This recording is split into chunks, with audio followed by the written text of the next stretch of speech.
Good evening. I'm Roger Doughty, President of Horizons Foundation, and it is my complete pleasure to welcome you to the 22nd Annual Horizons State of the Movement event. I believe that Kate Kendall, who is with us tonight, may very well have been one of the panelists when she was with the National Center for Lesbian Rights back in 2003. And we've had these every year, and it's part of Horizons' efforts to bring perspectives on giving, on the movement, on our community, to donors, people who work in nonprofit organizations, and anybody else who may be interested. It hardly needs to be said that we are meeting tonight at a particularly fraught moment. We have state and local budgets that are being cut right and left. The federal budget is obviously as well. We have had some setbacks in the court. We're seeing the weaponization of every part of the federal government that the administration can do that with. I personally used to avoid the use of the word weaponization because I always thought that it sounded often overstated. Now it is not overstated. It is absolutely what we are seeing, and some of that is directed towards us. And we face implacable and unfortunately very well-funded enemies.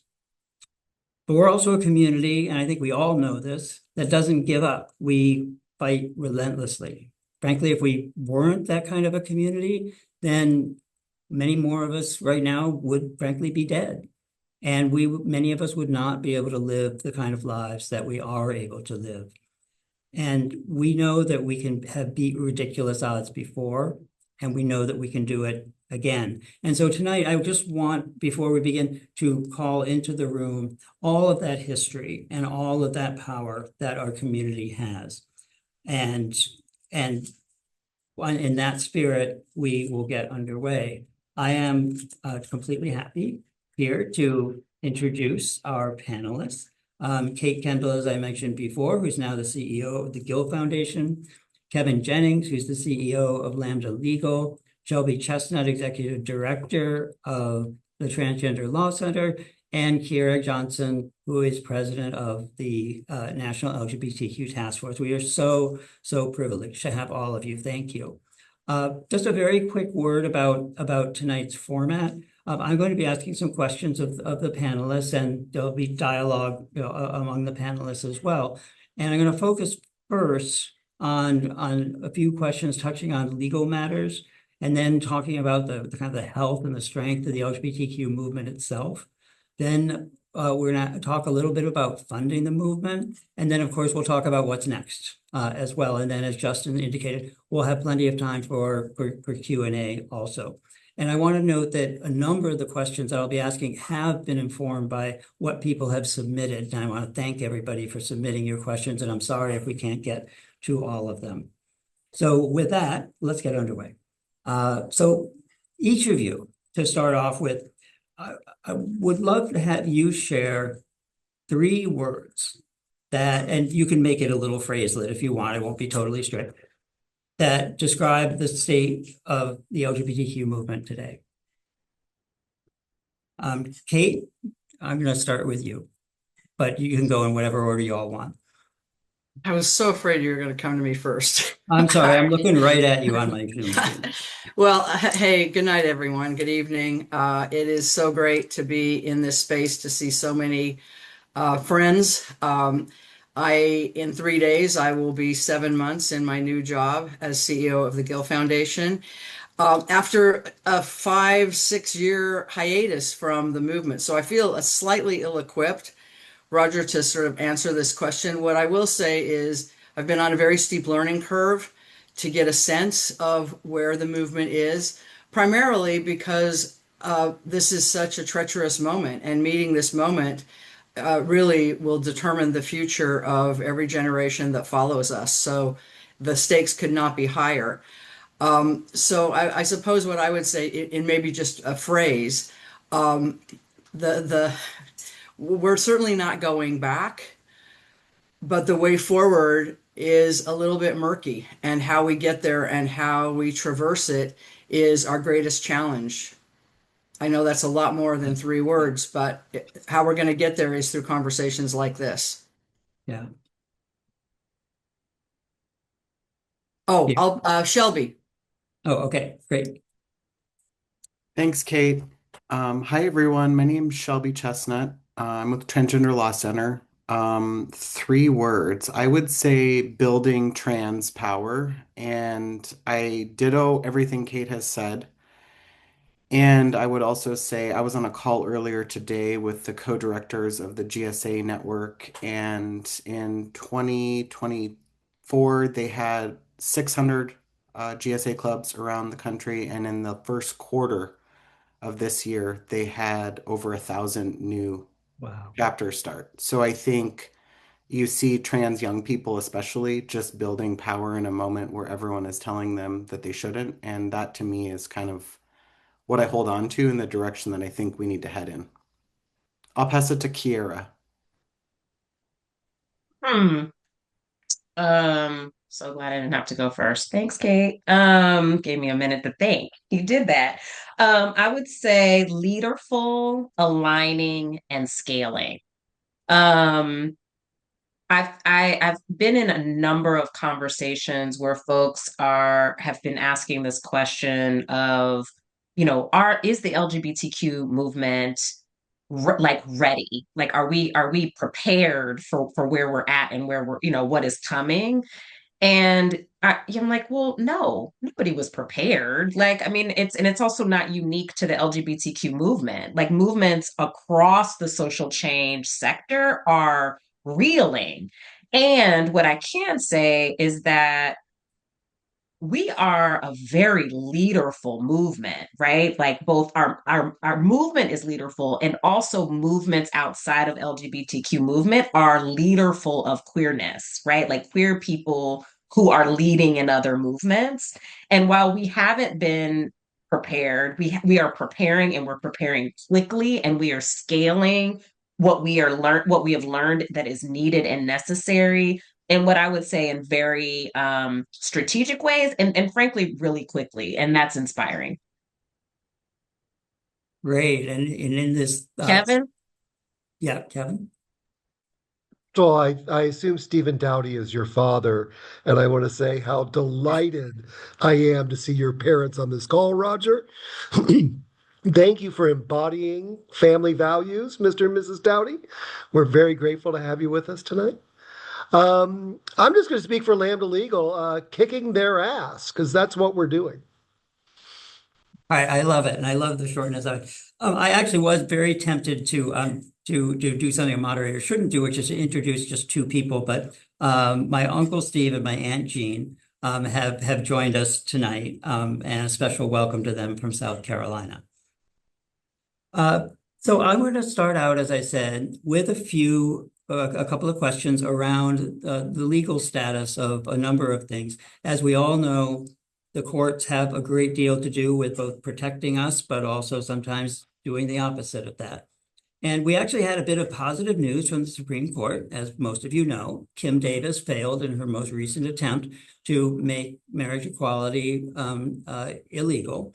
And so that was a piece of good news. But on the whole, news from the court really hasn't been so great. And so, Kevin, I'm wondering if you could share just a couple of the cases from the last 12 months or so that the court has decided that have had particularly powerful implications for our community. And then we'll be talking about the docket to come in a moment, but I'm just thinking about the last 12 months here. Sure. I would center on three cases, one of which was a case in which Lambda Legal was co-counsel, and that was called LW versus Scrimetti. This was a case where the state of Tennessee had restricted healthcare access for trans young people. We in the ACLU challenged that in court. And when we won at the district level, we lost at the circuit level, we appealed to the Supreme Court. And unfortunately, we were not successful.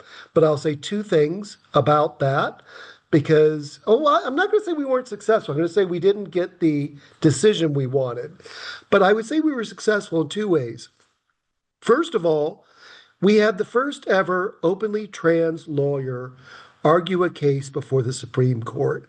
And Supreme Court justices had to look a trans person in the face, treat him respectfully, and acknowledge his existence. That is a victory, even if the decision didn't go our way.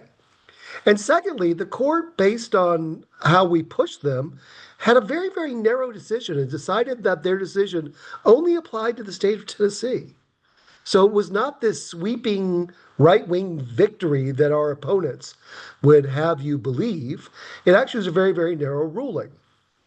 A more disturbing ruling to me as a former teacher was a case called Mahmoud versus Taylor. And this was a case that came out of Montgomery County, Maryland. And in that case, the court ruled that schools have to get the permission of parents before they teach controversial, which is code for LGBT, material to their young people. Now, as a former teacher, I can tell you, first of all, this is completely unworkable, because you have a different lesson plan every day for 180 days. So what the hell does that mean? Like, if I'm spending 5 minutes on the Stonewall riot, I have to write every parent. But in any case, that was a disappointing decision. And then there was bad news, mixed news, and now good news. Good news was a case called Braidwood versus Becerra. And in this case, a private employer had decided that they did not want to cover AIDS prophylactics drugs like PrEP because it offended their religion. And the court ruled that they had to cover them. So it was a victory for our side because they were not allowed to drop people using PrEP from their healthcare plans. So it was a mixed bag with the latest session. I understand why people are nervous about the Supreme Court. There was a stunningly disappointing decision just a few hours ago where they decided to let Texas's racist, gerrymandered congressional map stand. I don't love this court, but I want to point out that it is not, we are still finding ways to have victories in the teeth of what is a hostile majority, as we must acknowledge. Great. Well, thank you. Thank you, Kevin, for that. I want to switch now to looking forward because we've got several cases that are going to have significant effects on our community. And one of those, and Kate, I want to turn to you about this. It goes by the name of Childs versus Salazar, and it's a case about conversion therapy. And as some of you may know, it's the case of brought by a therapist in Colorado who says that not being able to practice conversion therapy offends her First Amendment rights. According to all reports, the argument didn't go so well when it happened a little bit earlier this term. And Kate, what if you are able to talk about what might be the decisions that we might be looking for and what are the implications of that? Well, I worry. Conversion therapy and banning conversion therapy was one of the hallmarks of my time at NCLR. We won the first legislative ban on conversion therapy practiced on minors in California, and that became a model for a number of states. Well over 20 states have bans on conversion therapy. And it really is about protecting young people from a very dangerous and ultimately soul-crushing practice telling them that they are not okay as who they are. And the evidence is manifold about the damage that conversion therapy does. And it also is completely ineffective. Sexual orientation is immutable. It cannot be changed. It cannot be altered by any kind of therapy, whether it's talk therapy or whether it's more aggressive types of conversion therapy.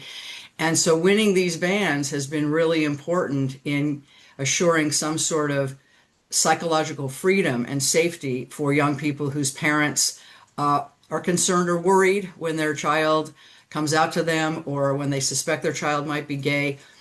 But one of the main things we won in winning these bans was we won in the court of public opinion. And certainly the information that got out about the dangers of conversion therapy overwhelmed the information that you could get from providers of conversion therapy. So in the early days, you would do a search, my child is gay, what should I do? And you would get pages and pages of referrals to individuals who practice conversion therapy, either religiously based or otherwise. after we started winning these bans and the very aggressive public education campaign around the dangers of conversion therapy, you would enter that same search and you would get pages and pages about how conversion therapy was ineffective, it was harmful, it did tremendous damage that could sometimes be lifelong, and that alone would stop a parent, because parents love their children, they love their children, they thought they were doing the right thing, but that would stop them in their tracks from pursuing the effort to find a therapist. But the bans were nevertheless important because obviously we understand that even in the face of that evidence, which is overwhelming, there would still be parents who would want to subject their children to conversion therapy, and there were practitioners. So these bans are enormously important. I think you're right, Roger. The argument did not go as we had hoped. And I think it's very likely that when the court rules, they will strike down these bans as violative of a practitioner's First Amendment rights to freedom of religion. And there's also maybe some speech stuff in there, but definitely religion is the main claim. And that will be devastating. Knowing that that's probably going to happen is why I think it's really important that and we were just talking about this at Gill, working with partners to try to embark on some sort of widespread national public education campaign to once again elevate this issue so that we inoculate ourselves a little bit, so that even if these bans are struck down, which I can tell you they're going to be, nevertheless, it will be very clear that conversion therapy is a horrible practice. It is not rooted in any science whatsoever, and it only damages young people in a long-term psychological way that sometimes they never recover from. So we have to, in some ways, I agree with Kevin. I have a much more dour view of the court. Kevin, you're so diplomatic. I think we are dealing with, the five horsemen of the apocalypse on this court, and I think they care nothing about the rule of law. They care nothing about their oath to uphold the Constitution. I don't even think they have any reference to any actual fundamental ruling in law, fundamental grounding in law in their rulings. And I think the Texas ruling today is a perfect example, allowing these gerrymandered maps to go forward. So we are going to be handed a very serious loss, but we have to understand that even in the face of that, look, we still fight. We're still filing cases. Organizations are still filing cases. Lambda is still fighting. NCLR is still fighting. GLAD Law is still fighting. Lambda is still fighting. ACLU is still fighting. That all really matters. But we have to have a backup strategy when we know the court will not be there to do the thing that the court should do, and that is to protect the most vulnerable in our communities and in our culture. Yeah. Well, thank you. Thank you for that. It's not a nice prospect to think about, but your call to what we need to do, I think, is crucially important. I have just one or two more questions that are in the legal area. And the next one I want to direct towards you, Shelby. One of the other cases that's coming up with arguments, I believe, in January is BPJ versus Colorado, which brings up the issue of trans girls and women in sports, which of course has gotten a great deal of publicity in recent months, recent years. And I'm curious, Shelby, what are you looking for in the argument that's to come? And if you're willing to make a projection, what do you see and what do we need to prepare ourselves for a possibly negative ruling, considering the court that we're dealing with? Yeah, that's a great question. Hi, everyone. Try and say BPJ 10 times fast and then you'll giggle. So you'll feel better about the world. I practice saying it. Yeah, it is a hard one to say. The P wants to come before the B. Anyways, I digress. So I think, taking a step back, first things first, we need to understand that despite what our opponents would like the public to believe, the case is not just about sports. This case is asking the Supreme Court to decide how the law defines sex under the 14th Amendment. The question has enormous consequences for the future of transgender rights, not only in athletics, but really across multiple areas. So I think what Kevin and what Kate are saying, I really want to underscore the importance of where we're at, that we have to kind of take a bigger step back and look at the bigger implications. So I think within that, the court's ruling could uphold the state law that bars trans athletes from women's sports, which then opens a door for a bigger, newer legal battle.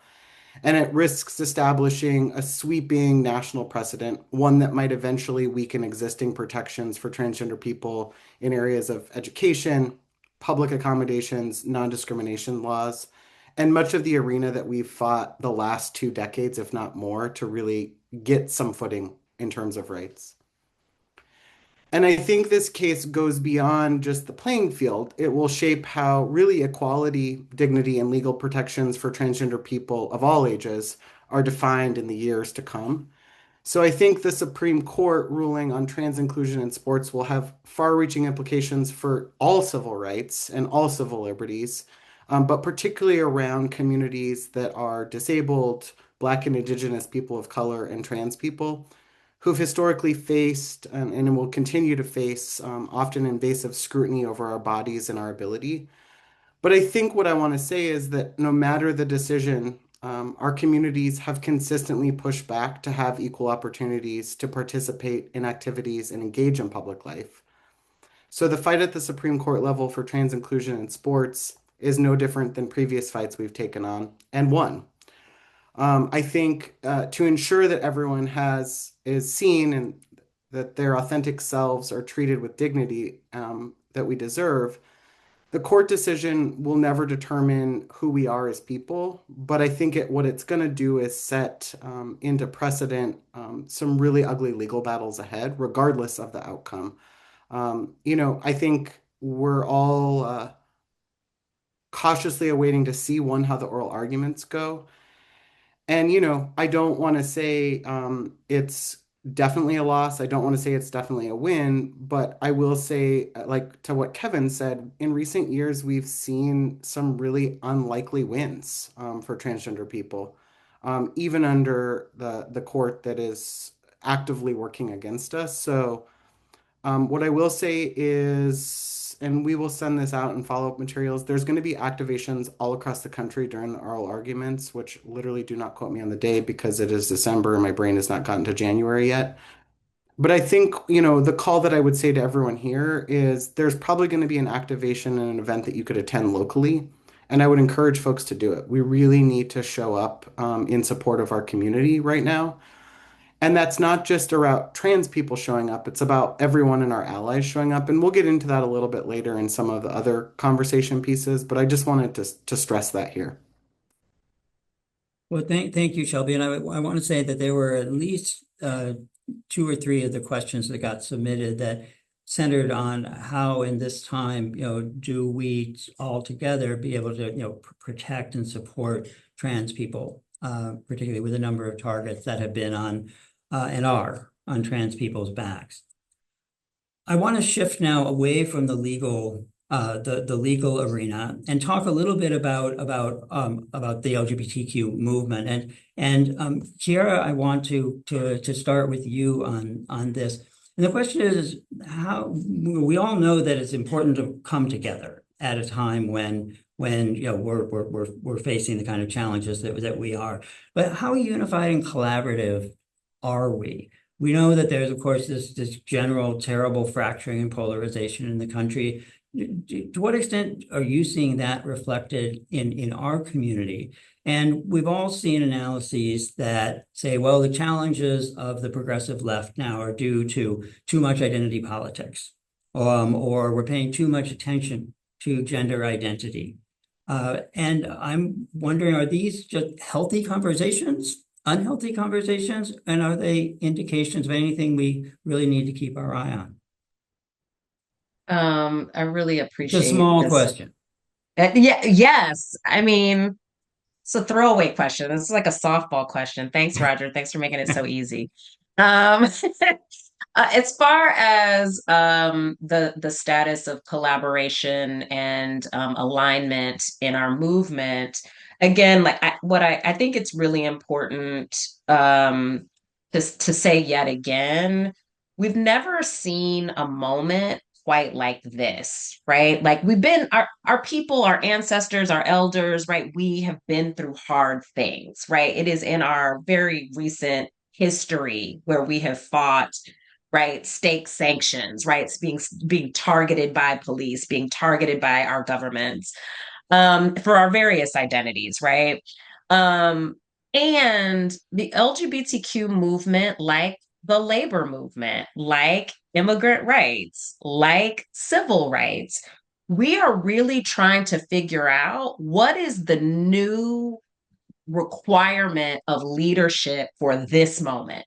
And so, are we perfectly aligned? No. And there is an appetite for partnership, for collaboration, for conversation, for principled struggle in ways that I haven't seen in a really long time in this movement and other movements. And both LGBTQ organizational leaders wanting to dig in and lean in with each other, but also lean in with social justice advocates and leaders across movement.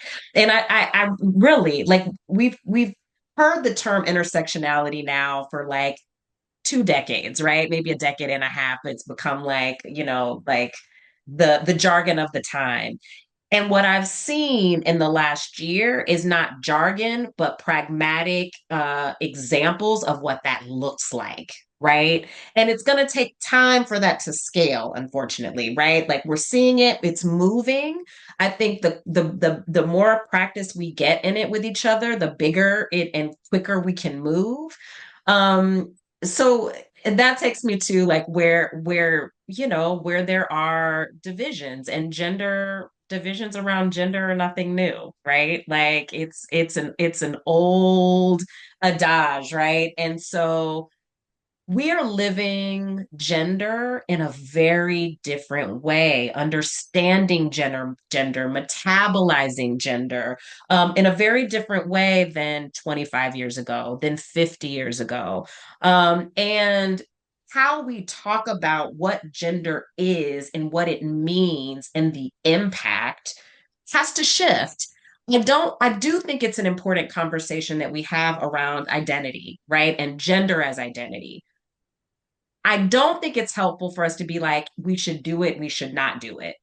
We should absolutely be having a gender conversation and be doubling down, 10 toes down about being strategic in our gender analysis. I think the helpful conversation is how does gender identity and how we work gender identity, how we lead with gender identity need to change given our new context and movement. Unfortunately, many movements, including our own, have talked about identity and gender in particular from a place of representation. That has been the number one thing. Are we represented? The other piece of that is numbers. Do we have this many women voting? Do we have this many trans people voting? Do we have this many queer people voting? It's not just about representation and it's not just about numbers. We have got to shift how we're talking about LGBTQ identity as an asset, both in defining the problem and also creating new solutions at the beginning and at the center, because we understand that's actually going to benefit us and a much broader swath than us than people consider. And so a lot of our social justice movements do not think of queer people as a unique constituency that is impacted or a unique constituency that can offer something strategic and new as it relates to interventions to deal with these problems. And that's how we need to shift. Right. Thank you for that. And I'm curious, I mean, Shelby, if you have anything that you might want to add to that. Yeah, I mean, I think what Kira said is right on the money. I think something I keep thinking about is we're in a moment where I think we both need and want to radically reimagine our relationship to gender across everyone's gender identity.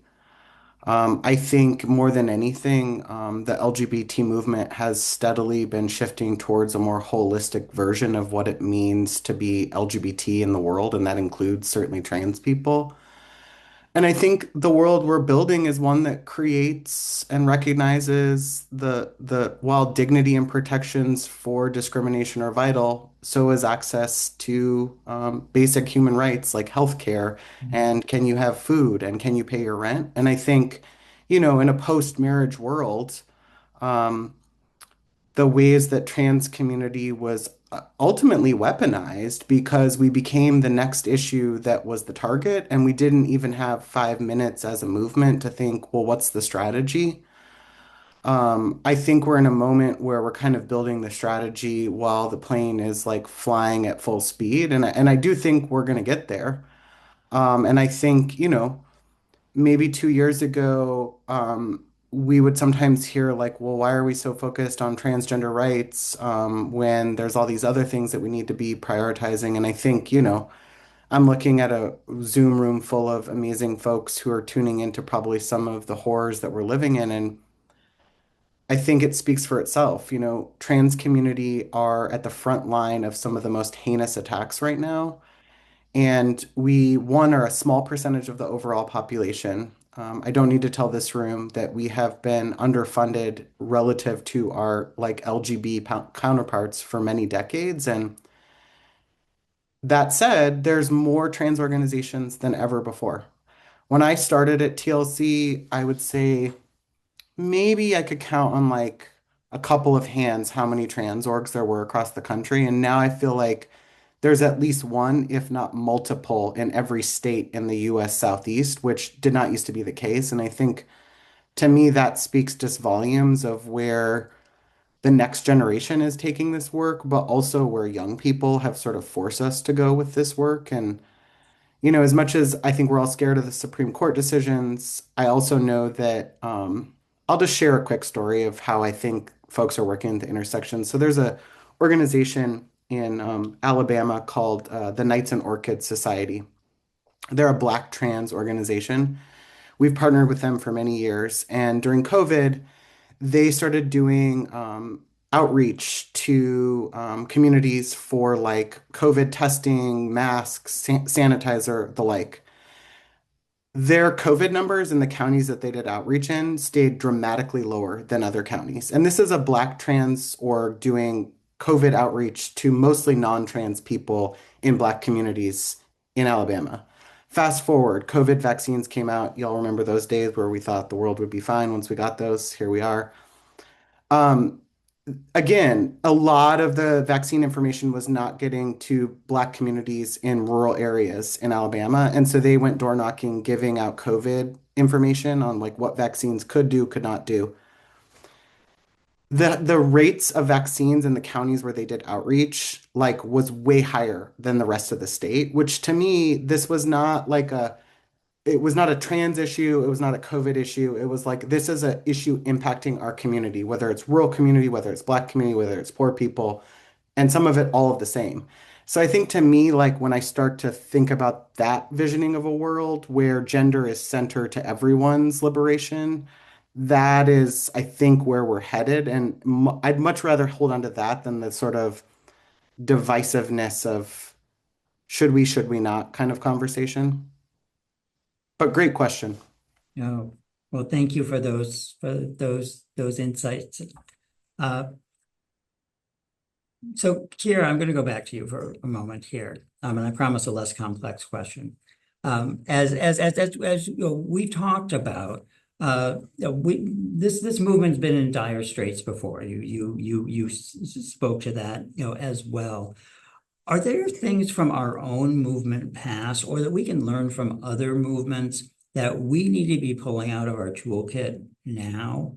And I'm also curious whether there are, because of what is happening more broadly in the country, and it's, as you said, not just LGBTQ folks who are being affected by any means, are there any possibly unlikely but possibly powerful allies that may be emerging that we need to be thinking about also? So many. I think it's interesting.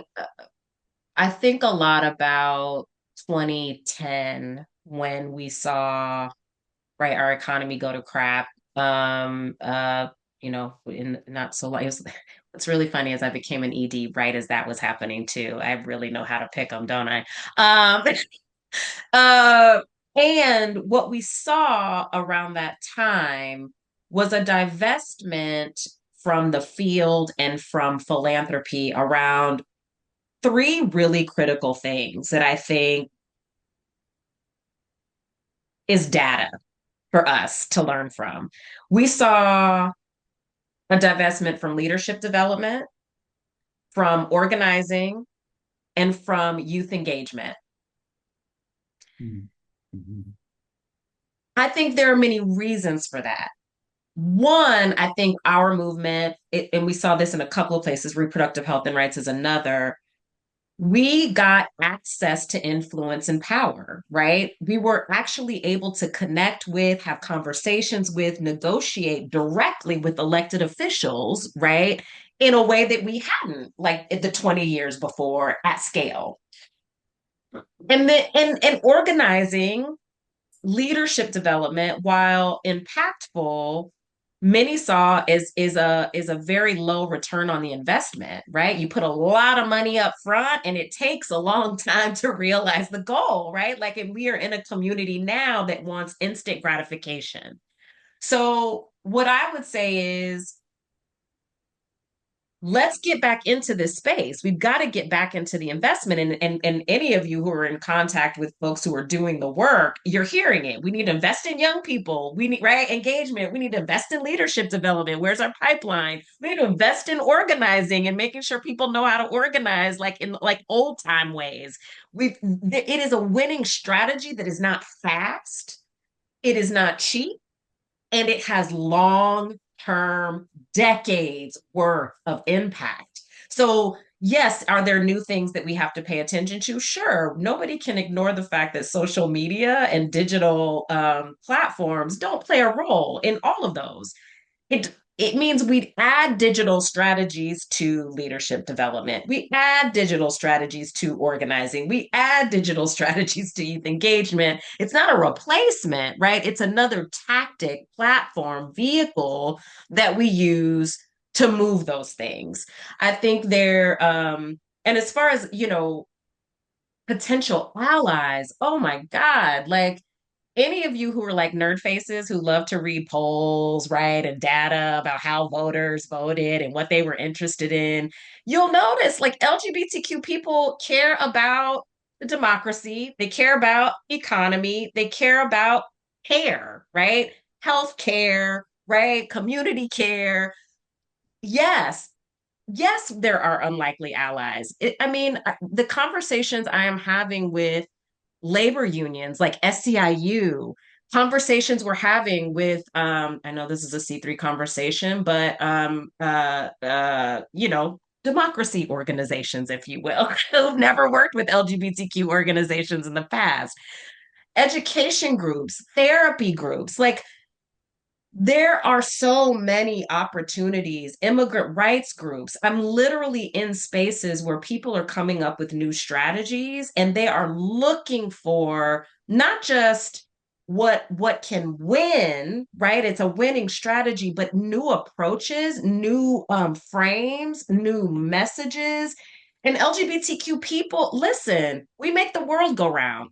No matter they can't win without us. And I think this is, whether we like it or not, whether they want to engage with us or not, we're in a place right now, culturally and politically, that none of the social justice work and change that we are trying to win is going to move without addressing gender, expansive gender, right? And engaging LGBTQ people and how we're impacted. So it gives us a really big opportunity to engage in ways we never have before and really show what our asset and strength can be to campaigns and strategy. Well, that's amazing. Heaven knows we need it. And we need all the allies that we can get, and they need us too, just as you said. I want to just call attention before I ask the next question to a comment that's in the chat, if people haven't seen it, from Phyllis Seven Harris from the Cleveland Community Center. We don't have anybody from a community center here on the panel tonight, but she makes an excellent point that community centers can play a very important role in advocacy work as well. So I recommend you're taking a peek at that if you would like. Now I want to shift to the question of funding our movement. A couple of times we've heard Shelby, you said, and others said that the trans movement's been underfunded, the LGBTQ movement has been underfunded, and the challenge of funding is that we've been outgunned and outspent, for decades by our opponents.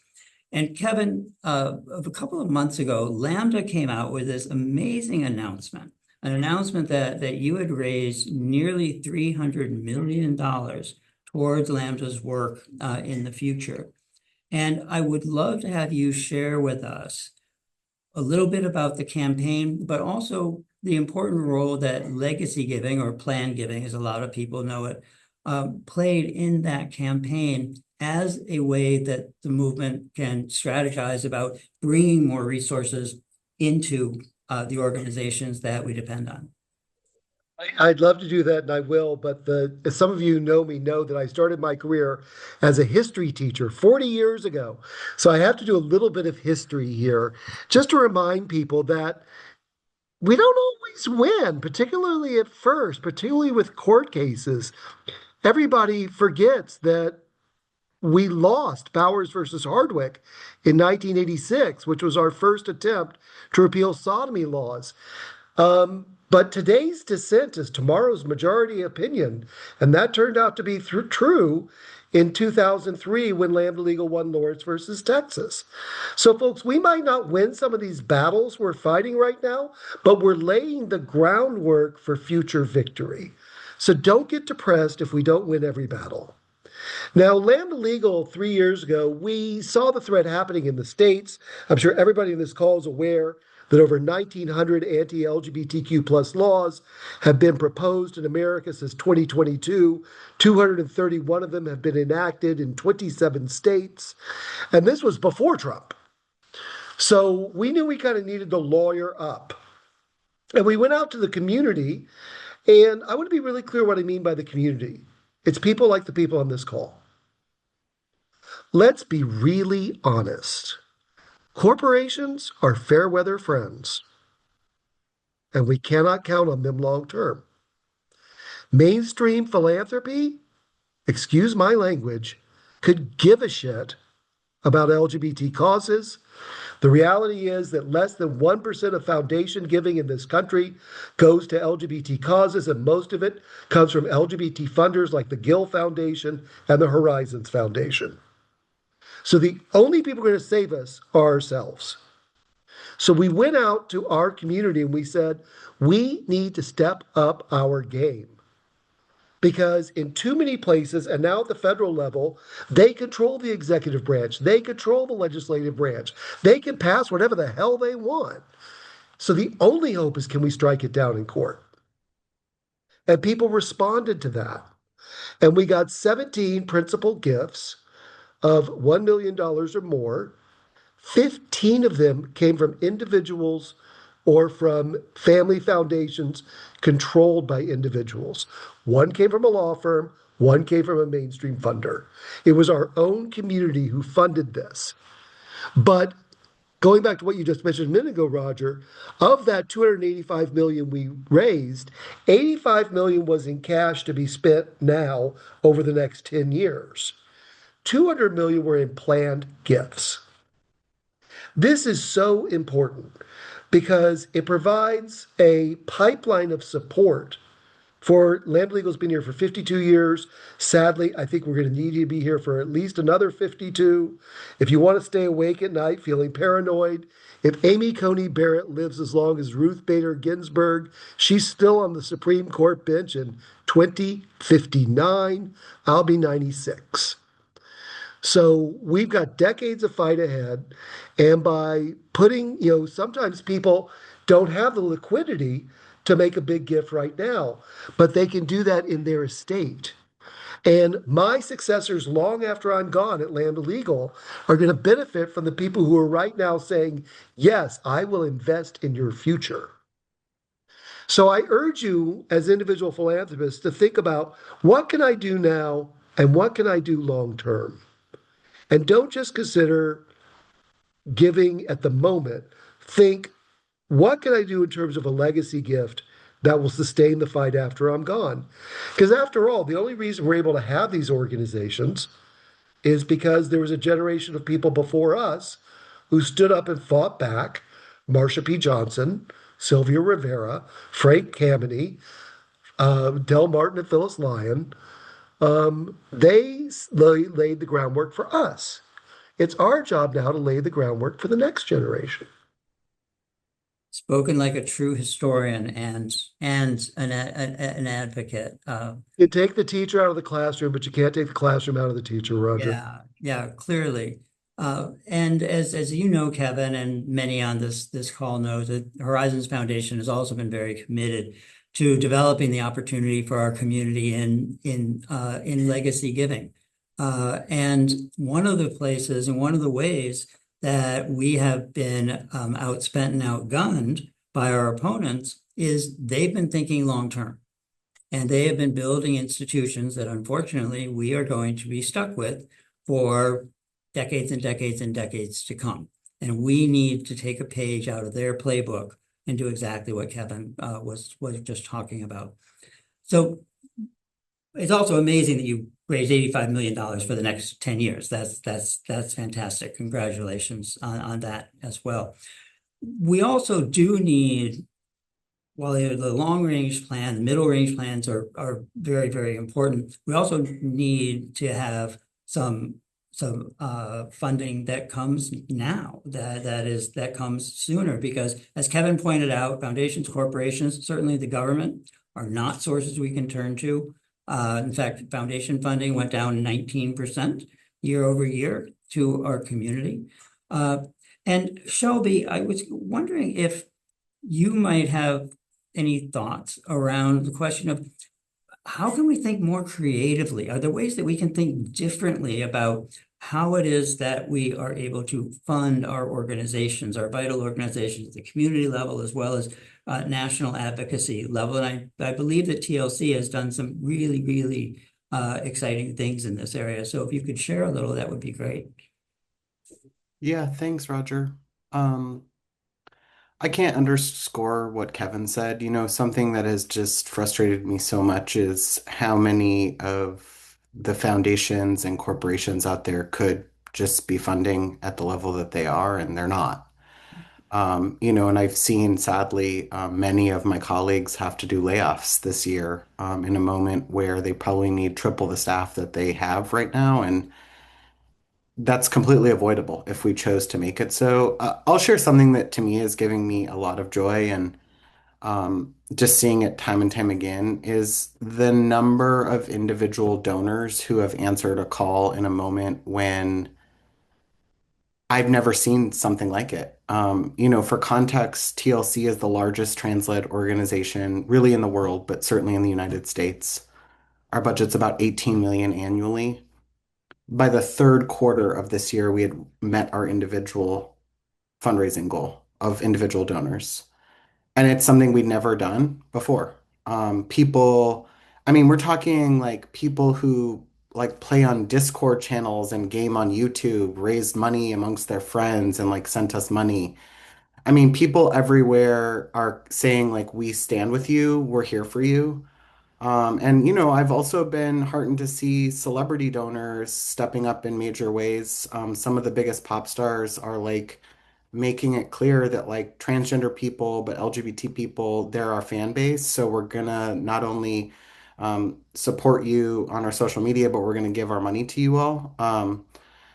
But something that TLC did, and really it was a kind of a no-brainer to us, something I was a little cautious to do. So in 2024, we moved our first million and now our second million this year, in a partnership with Emergent Fund. It's called the Action for Transformation Fund. So we've moved a total of 2 million of our own dollars, in this partnership, which Emergent Fund has moved back to the field to grassroots trans groups around the country. What I was seeing 10 years ago was we would get calls that would say, we're facing an anti-trans legislative attack or a ballot measure. We don't know how to do this. Can you help us? So we do a lot of technical assistance on that front. And like, how do you organize and defeat these bills? Fast forward now, we were getting calls that was like, we're good on like how to do this. We just don't have any money to do it. And our funders say that they have rapid response dollars. Did I just, oh, sorry, I thought I lost everyone. No, Apologies. no, Like, you're where still did there. you all disappeared, but you were still here. So fast forward, they said, like we are waiting for our funders, who say that they have rapid response dollars, but that their version of rapid response is every 3 to 6 months. Which, if you're trying to defeat a bill in a state legislature, you have like a 2 week window to get people in.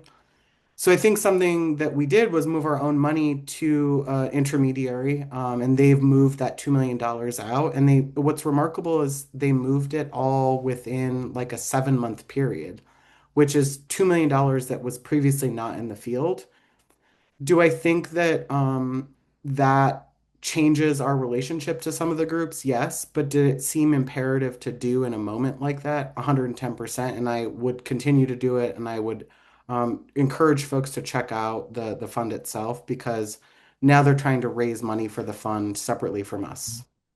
Right. Well, thank you for sharing that. And we're going to move to Q&A in just a moment, but I wanted to pose one question to all four of you, because every single person who is on this virtual call, I'm pretty sure has on their minds the question of, well, what can I do? Everybody knows that they can give money. And a lot of the people on this call, I know and have been and are very, very generous. What else might people, including a lot of people in California, many of those on the call are not surprisingly from California, do in a relatively protected state to be as helpful as possible in places in the country and nationally where things aren't as protected as they are here? And any one of the four of you can start, and maybe just one idea each would be great. Not that you don't have more than that, but just I want to make sure that we get to the Q&A as well.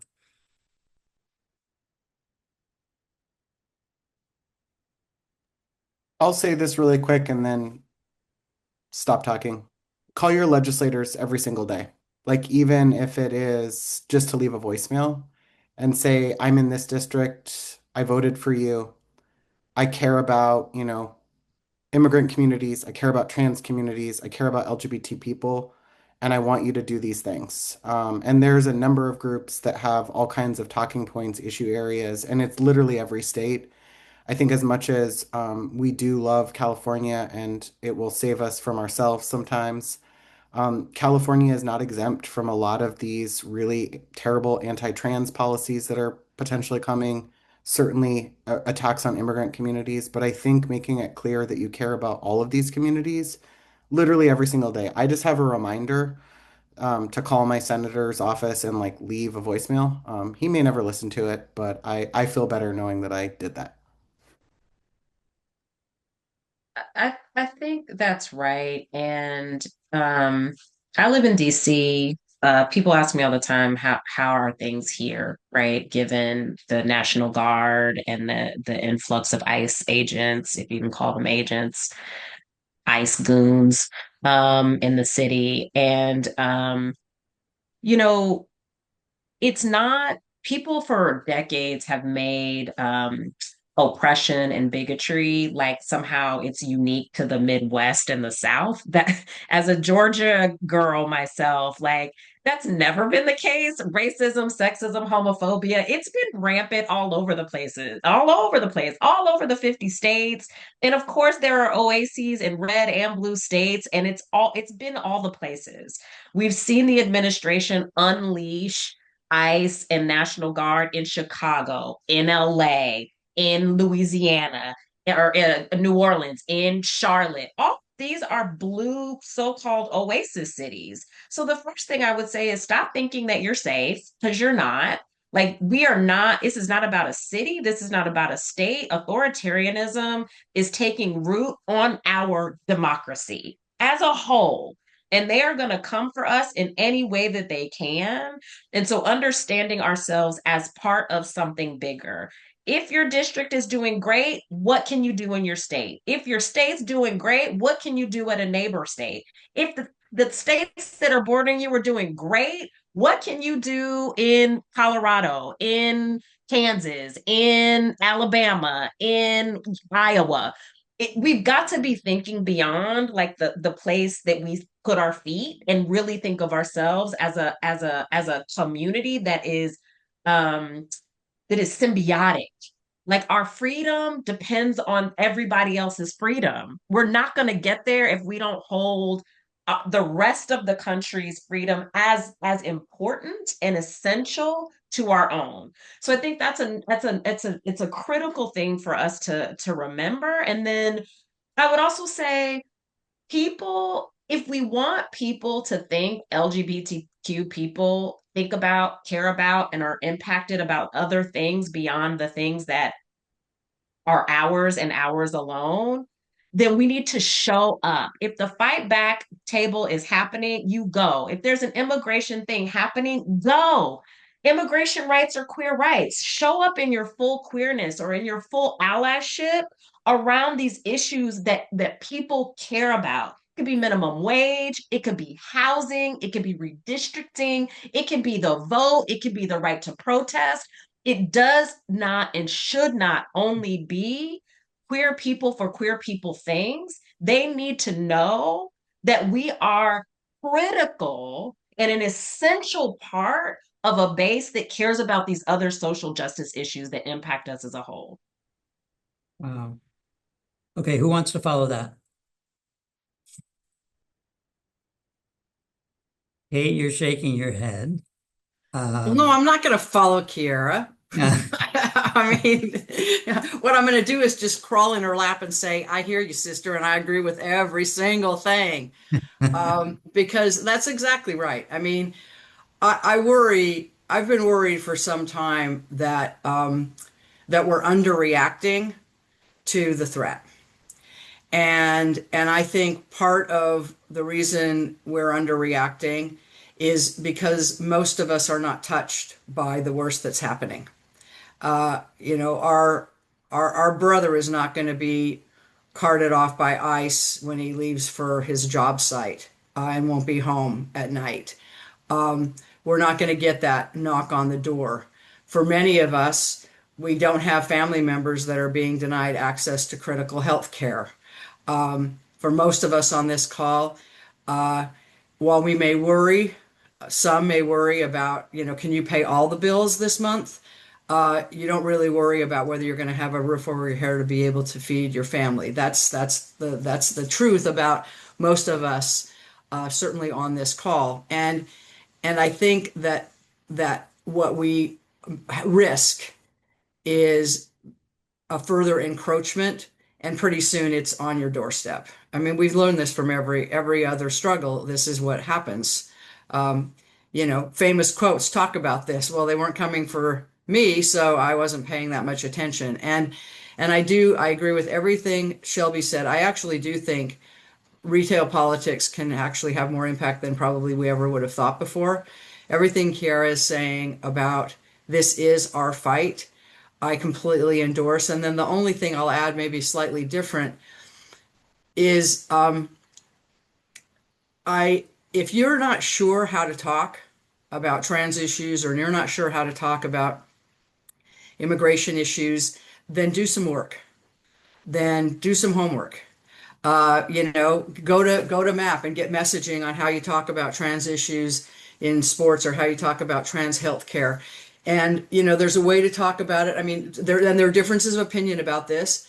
I actually think the way Sarah McBride is talking about this as the first openly trans elected official from Delaware, and I honor her lived experience, is a really important framing of meeting people where they are. I agree with Shelby entirely.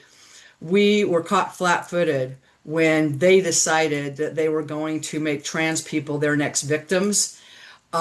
We did not appreciate how deeply harmful that was going to be to the trans community, and how deeply resonant it was going to be for people who did not understand trans lives. And I feel that was a failing of my leadership and the leadership of many in the movement to not appreciate and try to get ahead of that.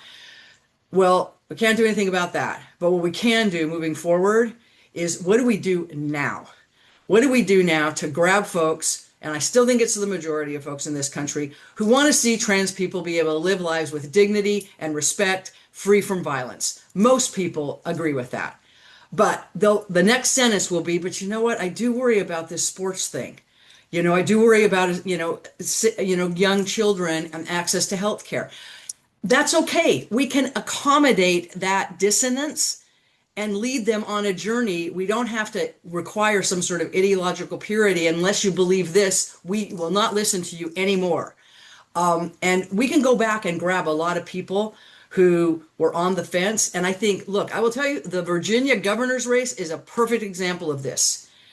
That was a race where trans identity was weaponized by the GOP candidate, and the Democratic candidate, Spanberger, did not walk away from that. She stepped right into it and said, this is a community I care about. This is how we're going to make these decisions. This is who should make the decisions, not the government. And she won. And I do think we may be at a little bit of a tipping point around the volatility of this issue, but only if we, who are part of the queer community, not trans identified, are willing to educate ourselves, abandon our own biases if you possess them, and come out to a place where you can be a true ally, not just that you care about these issues and you hope for the best, but you are willing to engage in difficult conversations around these issues with people who may not share that view in order to educate them. It's the reach one, teach one, and taking all of that super seriously as with a missionary zeal that as if your life and the lives of people you love depended on it, because so many people, they wake up every day and what happens that day, it determines their future and their family's future. We need a little bit of that threat to feel maybe it a little more, feel that threat more closely than we're feeling it. Right. Kevin, did you have anything quick to add? Because I want to get to I'm some. going to add two quick things. Yeah. Three quick things. First of all, thank all of you. You are model citizens doing what we wish more people would do. Get involved, give money, give your time. So first of all, thank all of you for doing that. But I'm going to date myself here. In the 70s, there was this shampoo ad. And the slogan in the shampoo ad was, I told two people, then they told two people, then so on. Ask your friends to get involved. We need you to clone yourselves. There's so many people in our community who could be doing more, so many allies who could be doing more. And if you think back to the last time, Fabergé Organics, Kiera, if you think back to the last time you made a gift, I bet you made it because somebody asked you to.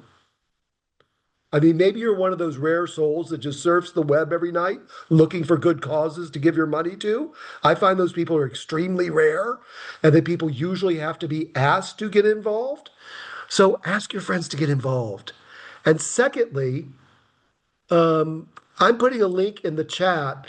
If you know anyone who has experienced discrimination based on gender identity, HIV status, or sexual orientation, send them to the Lambda Legal Help Desk, where a licensed attorney will reply to their message.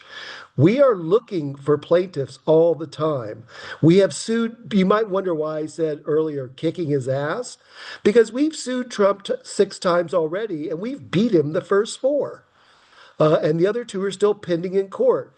We are looking for people who are willing to fight back. So if you have people who are experiencing discrimination, tell them to call us, and we may end up going to court on their behalf. So those would be my 2 final thoughts. And I have to apologize, believe it or not, I have yet another meeting at 9:30 here in New York. So I have to sign off a little early so I can get to that meeting. But, I just want to close with my thanks to Roger, who has been such a leader in the philanthropic sector for this community. When I was at the Arcus Foundation 10 years ago, I gave Roger a grant to seed the first ever comprehensive movement-wide planned giving campaign, and that has led to hundreds of people putting hundreds of millions of dollars in their wills for our movement. Roger, you have been a spectacular leader for many years, and I'm sure your aunt and uncle are very proud. Well, thank you, Kevin. That was unexpected and very lovely. And thanks for joining us. I want to duck over to the questions now. One of the questions that came in, I'm scrolling and looking for it right now, had to do with building off of something that Kiera, you in particular, had talked about aligning with other movements, and I think Kate, that you did it as well. And one of the things that this person with a question asked is, women are under attack in almost the same ways. I'm reading the question here. As the LGBTQ community, how are we able to come together in our efforts and show greater strength in numbers? And anybody can pick up on that, and probably we'll have time for just one or maybe two people for each question. Shelby? Yeah, something that I spend a lot of time telling people is, the ways that we've started to portray trans healthcare as like this special healthcare that's over here that no one else gets besides trans people. And partly what I say is the ways that we need to understand is like all healthcare is gender affirming care, because I think the ways that we've sort of said that like, cis women don't have special healthcare needs. They have very specific healthcare needs, but it's not special healthcare needs. And I think similarly, when we start to think about healthcare attacks, and right now I think is a great moment around that, despite how terrifying it is to see millions of Americans potentially lose insurance, is who are we actually saying is deserving of healthcare?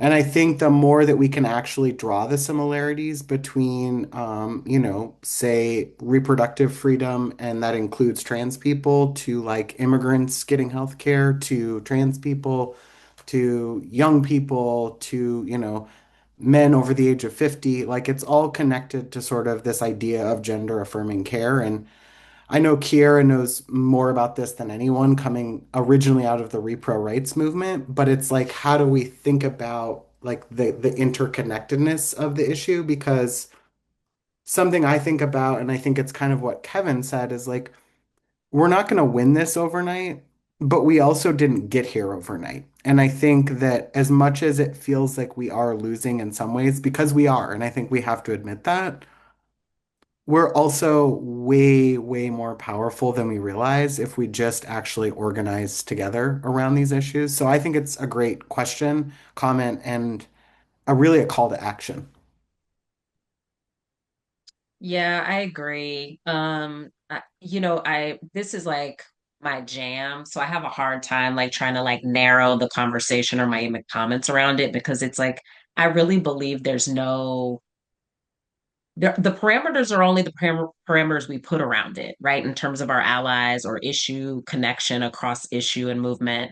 And I'll give you a couple of examples, like super like specific ones. So telehealth, right, has it really boomed, particularly during COVID when nobody could go into a doctor's office. And with the attacks, right, on like from the administration, we've seen attacks on abortion, we've seen attacks on gender affirming care, and there was a conversation about the important, like telehealth itself is an underpinning, protecting telehealth is an issue that is underpinning and connects multiple movements, whether it's your ability to get an abortion or your ability to get gender affirming care, or this was also a big thing. A lot of young people were using telehealth, right? Because it was accessible. They didn't have to leave, they could do it right from their home. And so there was an opportunity there for organizing. Didn't happen. There were different sectors organizing around protecting telehealth, but they were doing it in a siloed way, and they never actually came together for a joint strategy. That's an example of something super specific. It's not philosophical, it's not theoretical, it's not big and lofty, right? And I think there are so many of those there's so many of those examples. I had a conversation with some folks from the immigrant. Hi, baby. You gotta wait. I'm on a call. Sorry. You gotta go. I got an 8-year-old, Speaking of, y'all. That was that. speaking of somebody crawling into your lap, just do it. Like, oh my God, did the door just open? Um, immigrant rights organization, and that we were having these conversations about like what are the new strategies, what are the new messages, what are the new frames, and they were trying to figure out like where the connection was around LGBTQ people, and they were operating like many of our allies, our friends. They were talking about it as a representation, right? LGBTQ people are also immigrants, right? Like that was the logical place they were coming from. And what I said to them is that while that is true, policing bodies is something queer people deeply understand. And that is an intersection that gives you a lot more room to play and think and get creative about how you're talking about the problem and the solution, the policing of bodies, the role misogyny and sexism plays it actually plays out cross gender. The fact that cisgender men they feel they feel like it's impossible to report sexual assault. So they carry it with them almost their whole lives often and never tell anybody. Misogyny and sexism is also the reason why masculine of center Black girls, regardless of sexual orientation, are the most policed bodies in K through 12 education, right? Like these things are connected. Misogyny and sexism is why we've got bathroom legislation where there's not even a problem, right? No one has, there's literally not a there. And so these are things when we get specific and we start having these conversations, we start to see that the outlets are endless. If we let ourselves, like Kate said, break open these preconceived notions about who our allies are and how we might be connected or how we're not, right? If we can break that open, there's so much room for connection and cross organizing. Great. Well, thank you. So another question that came in has to do. I'm sorry, I'm just reading what's in front of me. With actually trying to address a strategy. In this case, I'll just read the question. It says, please address strategy for the midterms. How will our organizations be working in coalitions to protect the right to vote and increase voter turnout? So anybody can address that. I'm just going to ask folks to be extra concise because we've got a final question and we promise to wrap up on time here.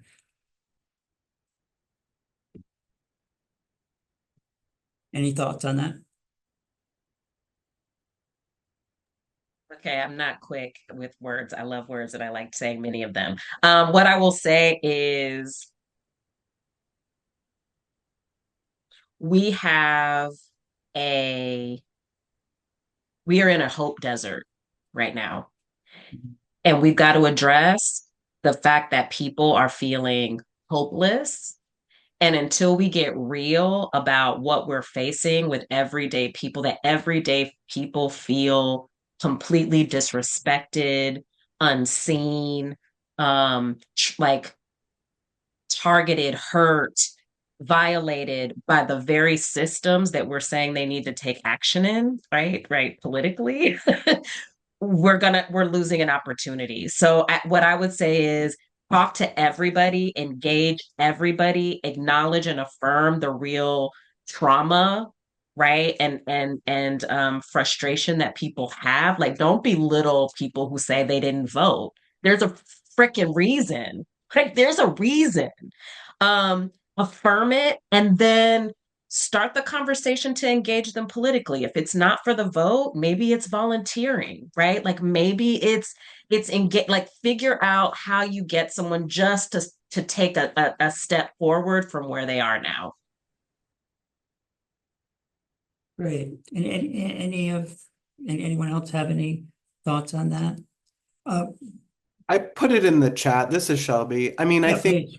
look at the campaigns that were just won across the country, and I think Mamdani's campaign in New York is a prime example. I think you can be pro-trans, pro-worker, all of the things and have an anti-poverty agenda and win. I think more than anything, and people don't always like it when I say this, but something I like to say is like, I don't actually think a lot of the people that voted for Trump actually believe what he's doing is right. I think that they saw someone who had a better economic package and they bought into it. And I think we have to, as progressive communities, start thinking about the economy as the number one thing that majority of people are concerned about. Whether it's you want to live on a fixed income and stay in your apartment in San Francisco that you worked really hard to keep, or it's you want to move to Florida because the taxes are better. It's kind of across the board, I think, a thing, which is I want to keep the money I have and I want to be able to live comfortably. And I think for those that don't have it, our communities have unfortunately been a scapegoat as to if we have rights, then they don't have it. So every chance we get to dispel that narrative, we have to take. Great, thank you. We have another question here that came into the chat, which is when and how do you see the tipping point arriving in terms of political campaigns using trans people as scare tactics? And I would just add, do you see such a tipping point? Again, anybody is welcome to address that. I'll take this first as the trans org, and then I really welcome others. I think for context, what we need to understand is how many millions of dollars our opposition has spent just investing in anti-trans legislation. So I'll just give you like a quick stat, which I use as helpful.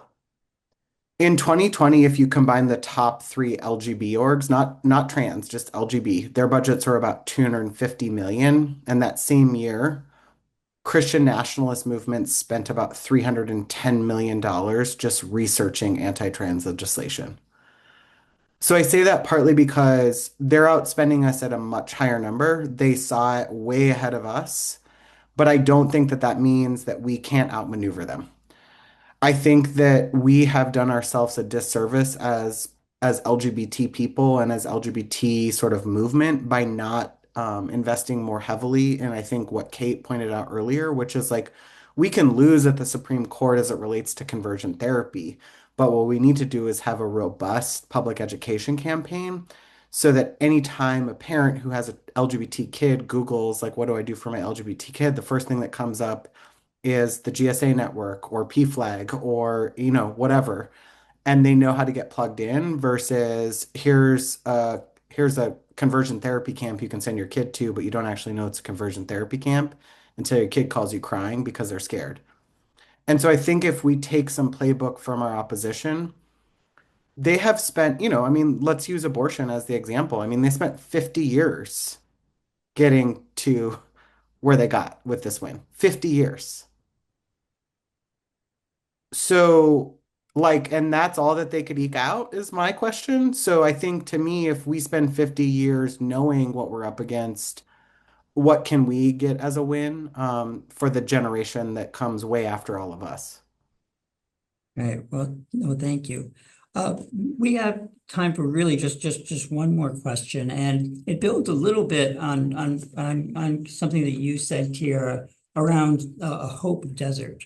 And I'm wondering if each of you might have a thought about something for us to try to keep in mind at those moments, which we're all going to have. We all have had them. We're all having them, maybe even today, when we're feeling just kind of overwhelmed or frightened about what it is that we see. And of course, different members of our community experience, frighteningness in different ways, some more acutely because they're much more targeted. But what is something that people can perhaps keep in mind during those moments when it just seems like it's too much and we're just too much up against it?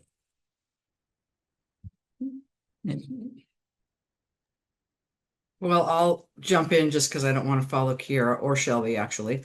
Uh, so, you know, I just a couple of days ago was World AIDS Day, and the government made very clear they were not going to acknowledge World AIDS Day. And this is something I've paid attention to for years. I've talked to people. It's a thing I look for on my feed. I want to see who's posting what from the AIDS activists I've known for decades. I saw more activity acknowledging World AIDS Day Mm. than I had ever seen before. And it reminded me that, in the 80s and 90s, we had, first a trickle and then a torrent of uh, mostly men at that point dying of AIDS in LA, San Francisco, New York, obviously other places. I was in Utah at the time. It even reached Utah. And no one knew what was going on, and no one knew what to do about it. But the deaths were just mounting by the truckloads, and multiple families and communities were being impacted by it.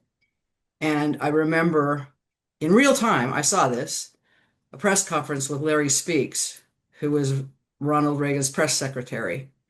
And he was asked, what is the administration's response to all these gay men who are dying of, he didn't call it AIDS at that point, but dying of AIDS?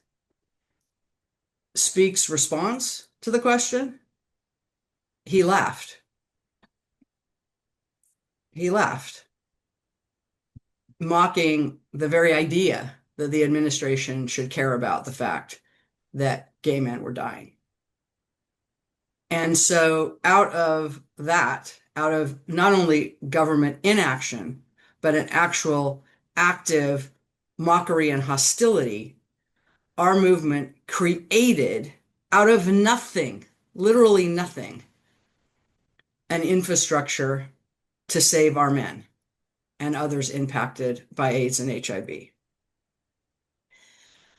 Many on this call are old enough to remember that.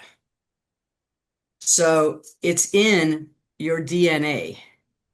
It's in your muscle memory.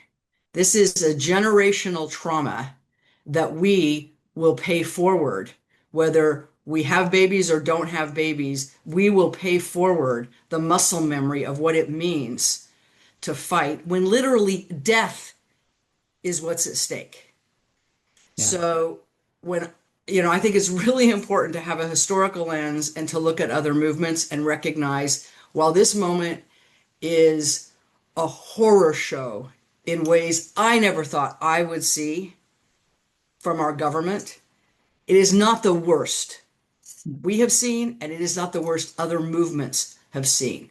So, pull on your big girl pants and, pull out, you know, your mud boots and, the big down jacket and get out there and do what needs to be done because that's what this moment requires. And you want to be able to say a decade from now, when you've got young people in your life saying, good God, what the fuck went on then? And what did you do? You want to be able to have an answer to what did you do? And you want to have an answer that you're proud of.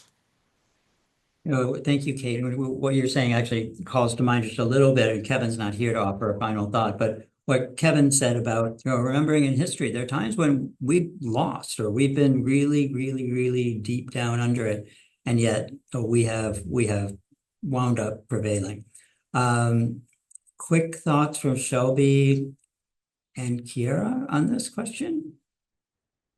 Something for folks to hold on to in those moments when it just all seems like too much. Yeah, Kate, you did that. You- that was delicious.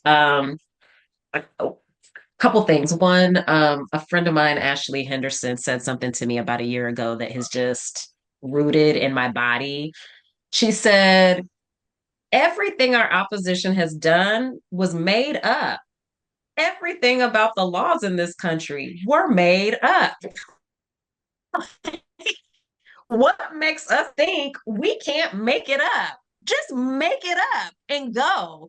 And I was just like, right. Like, why are we acting like this is like preordained? Like, we got to like work within these paradigms. We actually have what we need. Let's not be afraid to go. And Roger, like I've heard this statement before, like we need to take a page out of our opposition's book. Screw that. We took a page out of our book. That's actually the things that they've been doing are actually things that progressive, liberal, civil rights advocates did 160, 75 years ago. That's actually ours. That the issue is that we stopped doing it. We started relying on thinking having our friends in particular offices and in influence places was going to get us what we wanted and what we needed and was going to sustain it. And the reality is that organizing, base building, and power building is what we have to do. We got to be in church. We got to be at the center, right? Tables. We've got to be on the streets talking to people who may not think like us. So what? So what? And I'll end with Miss Major, who was a mentor of mine. I'm still fucking here. I'm still fucking here. That's what we leave. That's what each of you is still fucking here from 10 years ago, 20 years ago, 30, 50 years ago. We're still here. Not only are we still here, we're growing. Gen Z is the clearest ass generation yet. We're not going anywhere. We're only getting bigger, and they need us to show up for them now so they can take the baton later. We got this. We got this. Thank you, Kiera. So Shelby, this time it falls to you to follow Kiera and Kate. Always. It's like the worst seat to be in. Whatever they said, I'll share a story because to me it's like when I lose hope, I think about this, and she's probably graduating high school now. So I've been at TLC about 10 years, and it was the first anti-trans bathroom bill in the state of Texas. We had just defeated it. It was a huge victory, and there was a pool party at as a celebration, and there was a lot of parents of trans kids there. And there's a group of parents in Texas. They are mostly evangelical Christians who have trans kids, and they have, at first didn't know what to do. Some of them were opposed to their kids being trans, but later kind of said, like, these are children of God, so we need to love them, and they're our children. I'm not a religious person, so I don't entirely know what all that means, but it sounds important. But I remember meeting this little girl. Her name was Madeline, and she said to me, she saw my name tag and it said Shelby TLC. And she goes, "Oh, you work for TLC." And I was like, "Oh, this is so cute. This little 9-year-old trans kid is like asking me, she knows about TLC." And I said, "Yeah, I help trans people like you and me at the Transgender Law Center."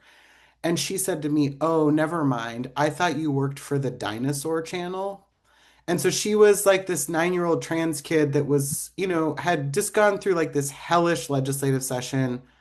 She had been, put up to answer all these questions her parents had, but she was so loved by her community that she was like, "I don't care about trans rights. I just want to watch the Dinosaur Channel." And, she's in high school now, and I'm sure thriving because her parents looked out for her and her community did. And when I have lost hope in those really hard days, I think about her a lot and just what we're possible of, at any age. Well, thank you, Shelby. And thanks to all three of you and Kevin and Absentia for all of your insights, all of your guidance, all of your challenges to us. That was a tremendous interchange. So thank all of you, and thanks to every one of you who is here. We are just so pleased at Horizons that you've been able to join us.